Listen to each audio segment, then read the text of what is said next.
Oh, the phone is giving us extra light, I think. No, we still need that.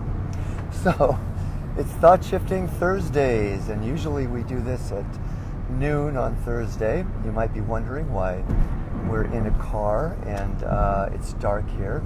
Well, one reason it's dark is because Halloween's coming up. And so this is the spooky version. That was really spooky, huh? Of Thought Shifting Thursdays. And so we're talking today about embracing fear, which as we move into Halloween season and Day of the Dead, fears can come up. But there's a lot of other reasons to be fearful these days. It's natural to be fearful. It's a natural human emotion. And all human emotions are actually healthy and good, unless they're taken to an extreme, of course. So there's fear about the pandemic. There's fear about the election coming up from both sides of the fence, so to speak. And so what do we do about embracing fear? And the reason I call it embracing fear rather than, let's say, releasing fear is because the only way to heal anything is through embracing. You've heard me say before, if you've watched these Thought Shifting Thursdays before, that the one mantra of mine that I probably say 20 to 30 to 40 times a week in my coaching, in doing ceremonies, in lectures, is whatever we resist not only persists but magnifies. Anything that we embrace becomes our ally, our teacher, our healer. And so it's all about embracing.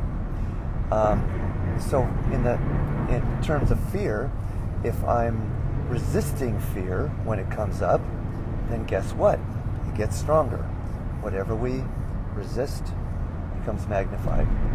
When I embrace fear or any human emotion, then what I'm doing is I'm bringing love to it. And that's the only way fear, pain, anger, any human emotion or anything, any dynamic in the universe heals or gets better is through the application of love. And so let's make this practical. So let's say I'm afraid. By the way, wanted to give you this information. We're on our way to the airport to go to Puerto Vallarta. And so, yes, we're actually flying out of the country during a worldwide pandemic. And so there's, let me ask Karina how she feels about it. We've got in the car here, Karina's driving while we're doing this, and Jenny's going to be driving the car back. So we're all here. Have you had fears come up, Karina? Yes. In the dark. Looked very spooky over there. Pre-Halloween. So, did you have fears coming up as we're preparing for this trip? Yeah, a little bit. I don't know what the situation in an airplane is like. So I decided to buy ourselves shields. So not only are we putting masks on, but we're going to be wearing shields in the airplane. And that makes me feel a little bit better. We're being very careful about using our masks and staying away from people that we don't know. So I feel pretty good about it. Okay, but a lot of people out there are, and it's interesting. One thing that I'm noticing is that, when the pandemic first started, you smell that? Yeah. You know what that is? Skunk. We just passed a skunk on the freeway here. Or marijuana. That's Jenny in the back. Do you have any fears coming up these days, Jenny? Lately I'm noticing that I'm having fear around this election. Ah, okay. And, fear of the unknown. Like, what's going to happen if the election results aren't accepted by the new president? By the old president. Uncertainty.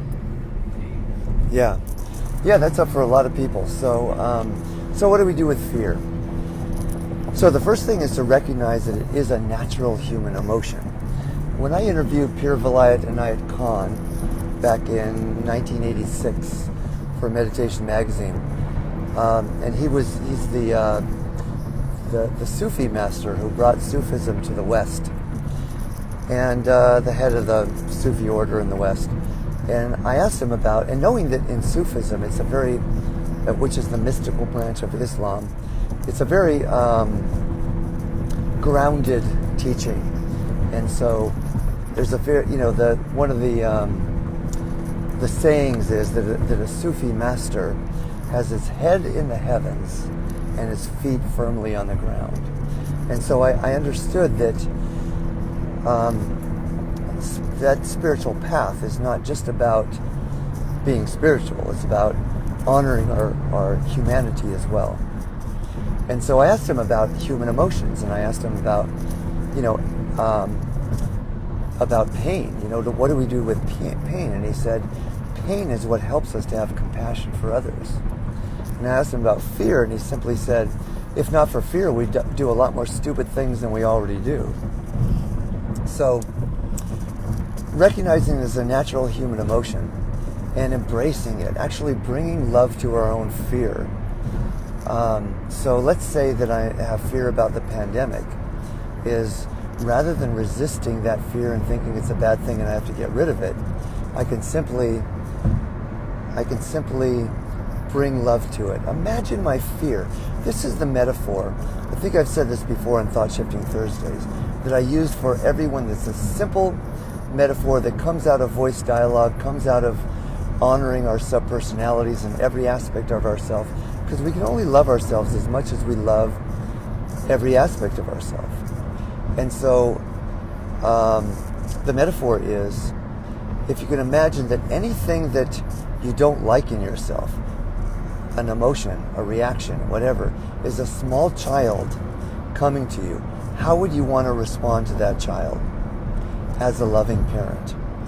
Right? If you said, well, I need to get over you, I need to get over this fear, then how would that child react? It's going to become more fearful. That's a perfect demonstration, an example of how what we resist magnifies. So how, as a loving parent, obviously, I'd want to comfort that child. So that's bringing love to my fear, is comforting myself in that moment rather than trying to resist or get rid of it. And so that's how we heal fear. So whether you're fearful about the election, whether you're fearful about the pandemic, or anything that's coming up in your life, simply bring comfort and nurturing and love to that emotion. So I'm going to leave it at that for today. I hope this is coming out okay with the driving noise. And next Thursday we'll be back at noon, and it'll be bright and light out, and we'll have fun together then. So love you all, and have a great weekend, and keep faith and trust that no matter what's happening in the world, as I said to a client yesterday, it's all part of the evolution of love. Anything that we don't like, whether it's the election results or whether it's the fact that the pandemic is not over yet, know that in the larger scheme of things, if we look at the world through the eyes of our soul from a larger perspective, it is all about the evolution of love. Everything that happens is either a call for love and or an opportunity to raise the frequency of love. So love to you, and we'll see you next week.